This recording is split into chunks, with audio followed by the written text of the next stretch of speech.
She signed her name on the marriage line with a hand that would not stop shaking, and told herself, as the ink dried on paper that would save her father's farm, that a stranger's ring was a small enough price for keeping the only home she had ever known.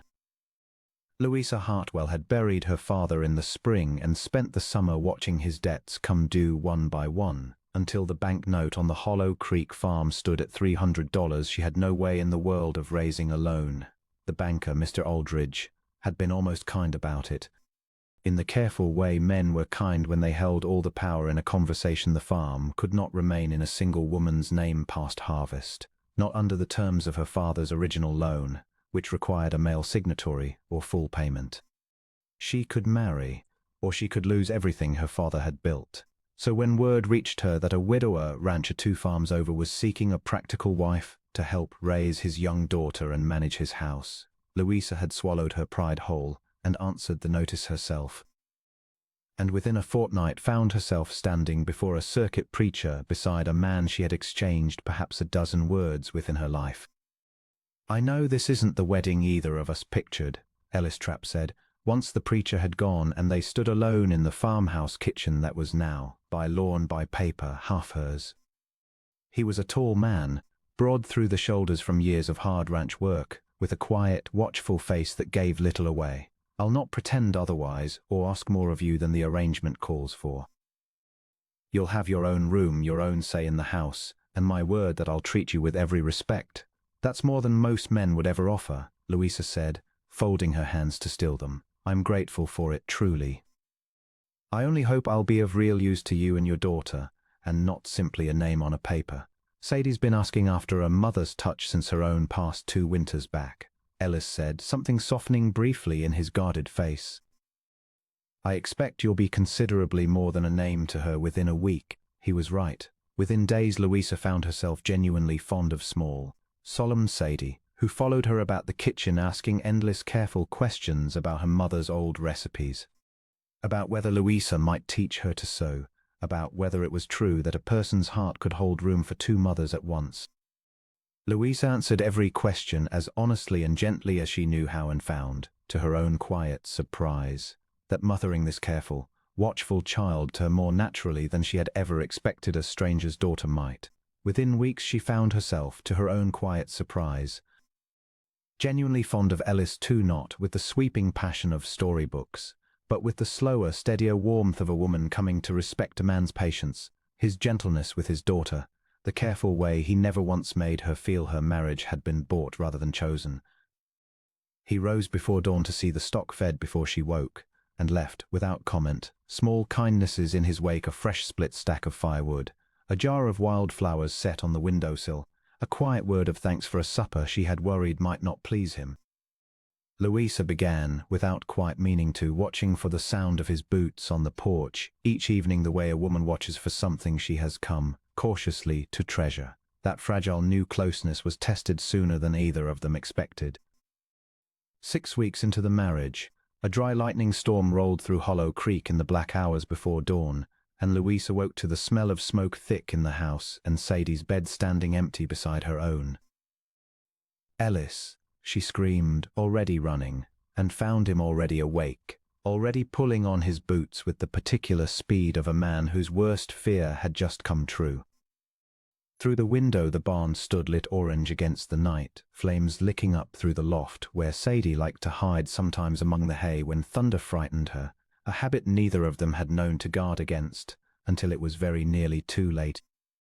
"Stay back from the smoke," Ellis shouted, already sprinting across the yard, and Louisa followed anyway, because no power on earth could have kept her standing idle while a child she had come to love as her own might be trapped inside a burning building. He wrenched the barn door open against a wall of heat and smoke that staggered him, and Louisa heard, faint and terrified, a child's coughing cry from somewhere above. "Sadie," Louisa called, pressing her sleeve over her mouth and following Ellis into the smoke-choked dark, guided only by the sound of that small voice and the memory of where the loft ladder stood. Ellis found it first, went up 2 rungs at a time, and emerged a moment later with Sadie clutched against his chest, her nightdress smudged black, her small body shaking with coughs but whole, blessedly whole, and Louisa's knees very nearly gave out with the force of her relief. They got clear of the barn just as a section of the loft collapsed behind them in a shower of sparks, and stood together in the yard in the grey light before dawn. All three of them coughing and trembling, Ellis with Sadie held so tightly against him that the little girl finally wriggled in protest. And Louisa with her arms wrapped around them both, as though she could shield them from the danger even now that had passed. "You went in after her without a second's hesitation," Ellis said later, once Sadie had been checked over, pronounced unharmed, and settled into Louisa's own bed for what remained of the night, the two of them keeping watch over her by candlelight. A woman married 6 weeks to a man she barely knew running into a burning barn for a child that isn't even hers by blood. "She stopped being anyone's child but mine and yours the day I moved into this house," Louisa said simply. "I didn't think twice, Ellis. I couldn't have, even if I'd tried." Something shifted in his face then, something that had been guarded and careful since the day of their hasty wedding, and did not seem inclined to guard itself any longer. It was 2 nights after that. Once the barn's ruined timber had been cleared, and the worst of the fright had settled into ordinary gratitude, that they sat together by the fire in the particular comfortable silence they had built between them, rain falling steady against the windows. And Louisa noticed the letterbox on the mantel and asked, idly, whether Ellis kept up much correspondence. "Some," he said. "I've written to a stranger every month this past year and more. A woman I've never met, through the Prairie Confidential column in the territorial paper. Neither of us gave our names, only initials, for propriety's sake.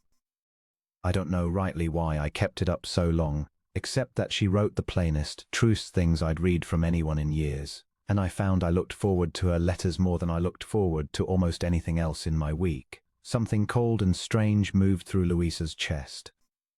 "What initials did she sign?" Ellis said, and then stopped, watching her face change, watching the color drain from it and then rush back all at once. Louisa Hartwell. E.T., Louisa whispered, understanding breaking over her like a wave. "I signed mine E.T. for the same reason. I never once imagined the man I was corresponding with might be a man I already knew." She pressed a hand to her mouth, half laughing and half undone entirely. "I told you things in those letters I never told another living soul. About my father's failing health before he passed. About how frightened I was of losing the farm. About feeling, most days, entirely and hopelessly alone in the world." "I told you the same," Ellis said quietly, rising from his chair to cross the small distance between them. "About Sadie's mother's passing, and how I feared I'd forgotten how to be anything but practical and closed off, even to my own daughter.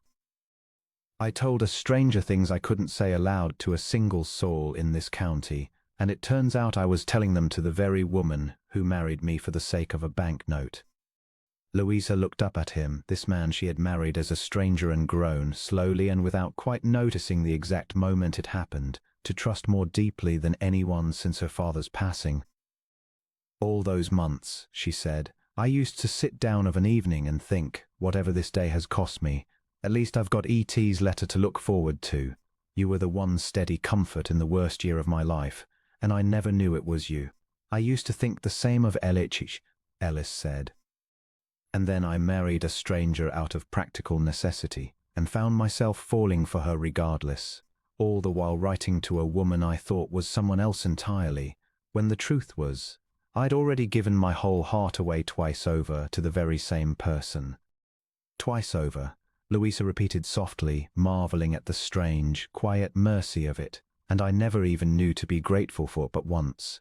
"Be grateful for it now, then," Ellis said, and there was nothing careful or guarded left in his face, only something open and certain that had been building, unnoticed, through every quiet evening and every small shared kindness, since the day she'd signed her name beside his on a paper meant only to save a farm. "I didn't marry you for convenience anymore the moment I understood who you truly were to me, Louisa. I don't know that I ever really did, if I'm honest with myself. I think some part of me recognized your heart the very first letter I read, long before I ever stood beside you at that altar." Louisa reached for the small bundle of letters he kept tied with twine on the mantel, running her thumb over her own handwriting on the topmost page, words she had written to a stranger in her darkest hour, never dreaming they would find their way home to a man who would become, first her husband, and only afterward, in the truest and deepest sense, her dearest friend. "I married you to save a farm," she said, "and I find I'd have married you anyway, stranger or not, paper or not, if I'd only known from the start what I know now." She thought of the frightened, lonely woman who had signed her name on a marriage line only months before, certain she was trading her future for nothing warmer than a roof, and marveled at how wrong, and how blessedly wrong, that certainty had turned out to be. "Then let's call the bargain settled fair on both sides," Ellis said, and drew her gently into his arms before the fire. A farm saved, a daughter given back her mother's touch, and two lonely strangers who turn out to have been each other's dearest friend the whole while, without either one of us the wiser. Mr. Aldridge rode out from town the following week to confirm the note satisfied and the farm secured in both their names, and remarked, with the careful surprise of a man who had expected only a business arrangement, that he had rarely seen a marriage of convenience wear so plainly the look of the genuine article. Louisa only smiled and did not correct him, because by then there was no longer any difference left to explain.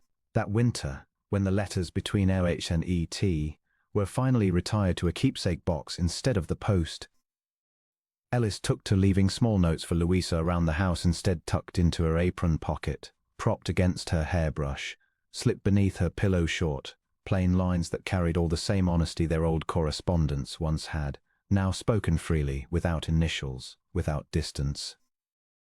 Between a husband and wife who had found, by the strangest and most fortunate accident, that they had loved each other's hearts long before they ever knew to love each other's faces.